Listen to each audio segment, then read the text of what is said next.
पूरा झारखंड में ये फैला दिया गया कि आदिवासी कुर्मी आंदोलन से नाराज चल रहे हैं और टाइगर जयराम महतो को देखते ही गाली दे रहे हैं। आखिर आपको ये तस्वीर हम क्यों दिखा रहे हैं, इसके बारे में आपको पूरा वीडियो देखने के बाद पता चल जाएगा। आपको बताते चले कि आदिवासी महिलाएं हैं जिसके चारों तरफ से जयराम महतो घिरे हुए हैं और जितने भी महिलाएं हैं या फिर लड़कियां हैं उनके चेहरे पर आप जरा मुस्कुराहट देखिए। और अगर विरोध इसको कहते हैं तो भगवान करे कि सबका विरोधी ऐसे ही हो। और टाइगर जयराम महतो ने इस पर बड़ा बयान दे दिया है और उनके इस बयान के बाद निशा भगत और ज्योत्सना केरकेट्टा की हालत खराब बताई जा रही है, जो कि जयराम महतो के नाम पर अपना नाम चमकाने की कोशिश कर रही थी, ऐसा विरोधियों का कहना है। नमस्कार, मैं प्रिंस कुमार सिंह और आप देख रहे हैं पॉजिटिव प्रिंस। अगर अभी तक आपने चैनल को सब्सक्राइब नहीं किया है तो खबरों से अपडेट रहने के लिए कृपया चैनल को सब्सक्राइब कर लीजिए। और जो लोग ऑलरेडी कर चुके हैं तमाम लोगों को सहृदय धन्यवाद। अब वापस आते हैं अपनी खबर पर और सबसे पहले टाइगर जयराम महतो का ये तड़कता भड़कता इंटरव्यू देखिए, जिसने निशा भगत के साथ साथ ज्योत्सना केरकेट्टा के भी होशे उड़ा दी है। आप जरा ये वीडियो देखिए। देखिए, निसंदेह जो पूरे विगत एक महीने से जो घटनाक्रम रहा, लेकिन घाटशिला आने के बाद फिलहाल परिस्थितियां सामान्य हैं। पहला दिन जब हम घाटशिला में आए तो शायद वो ढाल 5 किलोमीटर के रेडियस को अगर छोड़ दें तो हमें लगता है कि 20 साल पीछे है। कोई रहे, चाहे घाटशिला के सवर्ण हैं, मुसलमान हैं, आदिवासी हैं, दलित हैं, पिछड़े हैं, जो भी हैं, जो भी समाज के लोग हैं, उनका जीवन शैली गाँव में एक समान है। वही तंग सड़कें, तंग गलियाँ, कच्चे मिट्टी के मकान, बोले तो अनुमंडल परिसर का अगर छोड़ दिया जाए और जो बाकी ब्लॉक है, ब्लॉक का जो क्षेत्र है 2-4 किलोमीटर का, तो हमें लगता है कि जो गांव की स्थिति आ जाए वो कम से कम 20 साल पीछे है। बाकी जमशेदपुर, हमारे धनबाद, आपके रांची, बोकारो की तुलना में लगभग 20 साल पीछे है। अच्छा, ये बताइए इस पर मुद्दे क्या है? चूंकि अगर हम एनडीए की बात करें तो एनडीए की तरफ से सरकार की खामियां दिखाने की कोशिश की जा रही है, यूपीए की तरफ से बात करें तो सरकार की उपलब्धियां गिनाई जा रही है। आप लोगों की तरफ से कौन कौन से मुद्दे जनता के समक्ष रखे जा रहे हैं? हम लोग जनता से स्पष्ट सीधा संवाद कर रहे हैं और हम लोग ये कह रहे हैं कि जब हमारे प्रत्याशी चुनाव को जीतेंगे, आपके बीच आएंगे, आपके गाँव में चौपाल में बैठेंगे, चर्चा होगी और एक एक करके जो समस्याएं आएंगी, सबसे पहले जो मूलभूत सुविधाएं जिसमें सड़क, बिजली, पानी, ये आएंगे, तो जिस क्षेत्र में अभाव रहेगा उसके बाद वो अपनी सक्रियता से हमारे कैंडिडेट उन पे कार्य करेंगे। और उसके बाद एक रोजगार, क्योंकि रोजगार की बात करें तो घाटशिला में कई ऐसे कंपनियां हैं, कल कारखाने हैं जो बंद पड़े हैं, उनका संचालन पुनः उन्हें जीवित किया जाए। इसके लिए हम लोग विधानसभा तक बात को लेकर जाएंगे और प्रयास करेंगे उन्हें पुनर्जीवित किया जाए और लोग जो स्थानीय लोग हैं उन्हें मजबूती के साथ आवाज उठाकर उन्हें रोजगार से इन क्षेत्रों में जोड़ पाएं, इसके लिए हम लोग प्रयास करेंगे। अच्छा, घाटशिला की अगर हम बात करें तो शिक्षा व्यवस्था पूरे तरीके से चरमराई हुई है। इसको लेकर आपने कुछ रोड मैप बनाया हुआ है? मेडिकल कॉलेज नहीं है, इंजीनियरिंग कॉलेज नहीं है, तो क्या इसको लेकर अगर आपके जो प्रत्याशी चुनावी मैदान में अगर वो जीत कर आते हैं तो इसके लिए आपने कुछ सोचा है? निसंदेह इसके लिए हम लोग का प्रयास यही रहेगा कि भाई देखिए, सबसे पहला बात है कि आपका जो विधायक कैंडिडेट होता है या फिर जो विधायक होता है, उसकी क्षमता, उसकी कर्तव्यनिष्ठता ये तय करती है कि उस क्षेत्र का कार्य कैसा होगा। देखिए, खजाना पड़ा हुआ है, वो कितना सामर्थ्य रखता है, कितना क्षमता रखता है और अपने क्षमता से रांची से जाकर उन चीज़ों को वो घाटशिला लेकर आता है, ये उसकी कार्यशैली पर निर्भर करता है। तो हम उम्मीद करते हैं कि हमारे प्रत्याशी पढ़े लिखे हैं, वो कोचिंग का संचालन करते हैं,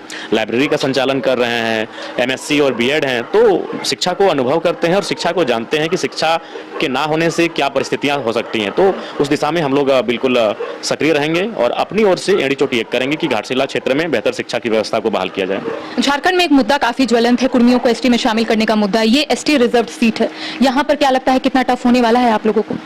देखिए, निसंदेह जो पूरे विगत एक महीने से जो घटनाक्रम रहा, लेकिन घाटशिला आने के बाद फिलहाल परिस्थितियां सामान्य हैं। पहला दिन जब हम घाटशिला में आए तो शायद वो ढालभूमगढ़ का इलाका था। एक आदिवासी गांव से हम गुजर रहे थे, रात के लगभग 10 बजे का समय था और एक वैवाहिक कार्यक्रम था। तो उन्होंने खुद रोका, उन्होंने अपने घर लेके गए, जो रीति रिवाज से पाँव धोने का रिवाज है, पाँव धोएं, फिर नृत्य करने का आग्रह किया। हम लोगों ने भी नृत्य किया, जबकि वो शुद्ध रूप से संथालों का गांव था और उनके चेहरे पे हंसी थी, उमंग था और हमसे मिलने की एक उत्सुकता थी। तो इसका मतलब है कि कुछ लोग जहर घोलने का कार्य कर रहे हैं। बाकी ना वहाँ हमारा निमंत्रण था और ना ही कोई कार्यक्रम था, बस वो रास्ते में हम लोग क्रॉस कर रहे थे। तो फिर उन्होंने बड़े उत्सुकता के साथ गाड़ी को रोका, पूछा कि जयराम आप तो हैं डुमरी विधायक? तो फिर बोला कि नहीं ऐसा मत, ऐसे आप कैसे हमारे गांव से होकर पार हो जाइएगा, आइए हमारे घर प्रवेश करिए। फिर वो घर तक लेकर गए हैं। तो ऐसा नहीं है, घाटशिला में जो भी है दोनों समुदाय ठीक ठाक हैं और फिलहाल हमारे पक्ष में अच्छा उनमें उमंग है।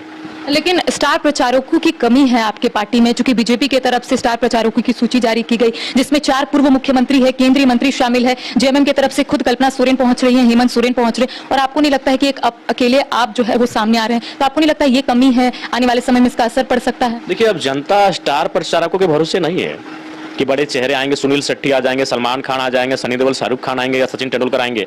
क्या वो केवल आके प्रचार कर देने से और अपने प्रत्याशी को जिता देने से अगर कल्याण हो जाता तो अब तक भारत और राज्य कल्याण कर चुका होता।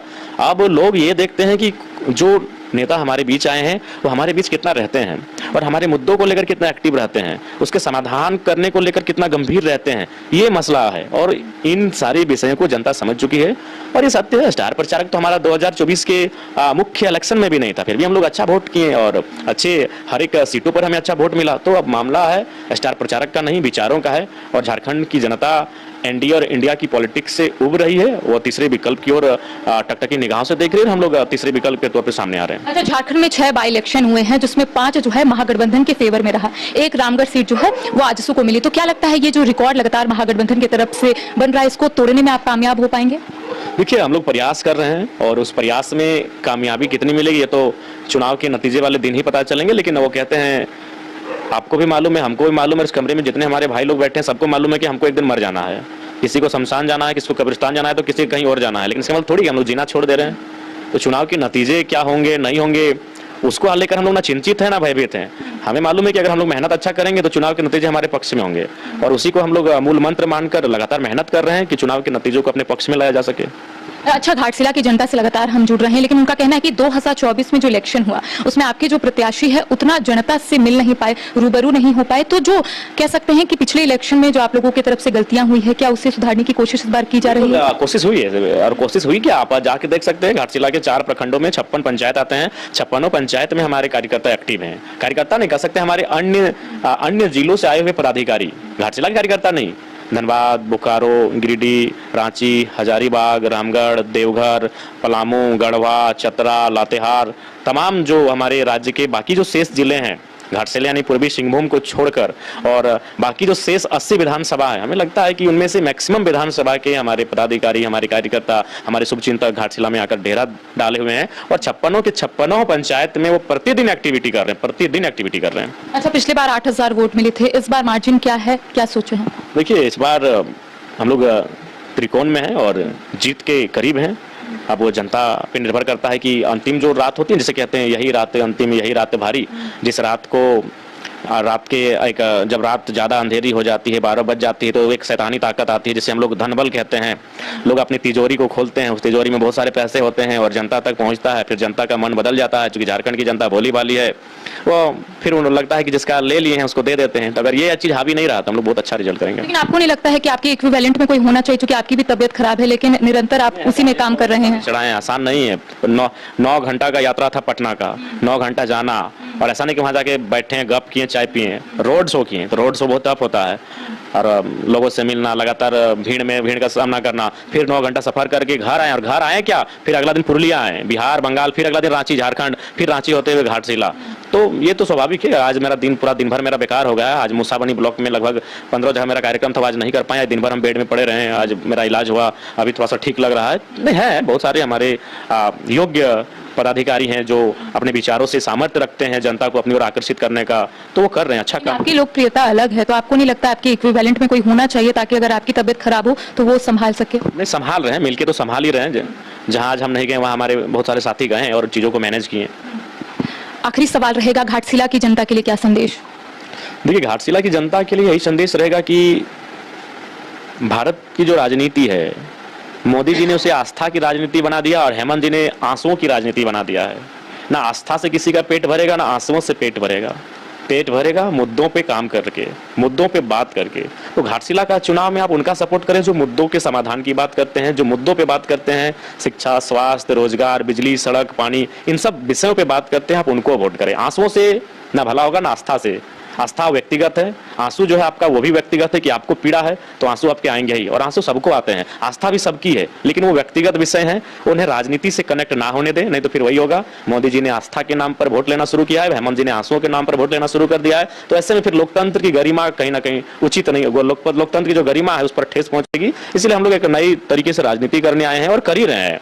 आज मैं एक नया विधायक हूँ, अपनी 75% सैलरी डोनेट कर रहा हूँ। अभी तक जितना हमें लगता है 150 से 200 के बच्चों को मैं फी भर चुका हूँ, चाहे उनका ट्यूशन फी हो, जो भी हो, एडमिशन फी हो, या फिर उन्हें उपहार देना हो, पुरस्कार देना हो। तो एक नया विधायक हो के हम एक नया परिपाटी सेट कर रहे हैं। तो इसलिए अगर नए विधायक आएंगे तो राजनीति की एक गरिमा भी बनेगी, तो इसलिए मेरा मानना है। और मुख्यमंत्री जी तो बिल्कुल, वो मुख्यमंत्री जी का मैं व्यक्तिगत शत्रु किसी का नहीं हूँ।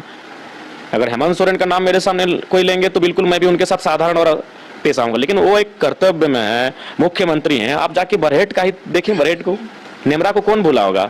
आज ठीक है, आज नेमरा के लोग कुछ नहीं कह रहे हैं, उनमें सुगबुगाहट नहीं है, वो बोलना नहीं चाहते हैं, लेकिन आज 2 साल बाद बोले या 4 साल बाद बोले, लोग बोलेंगे कि आज जब वहां जो उनके खेतों में, जब आपने देखा होगा कवर करके रोड बना दिया गया गुरुजी के शमशान तक जाने के, मैंने उनकी चिता तक जाने के लिए, तो वहां लोगों का खेत जब ये किया गया तो सुने सबको शांत रहने के लिए पैसे दिए गए।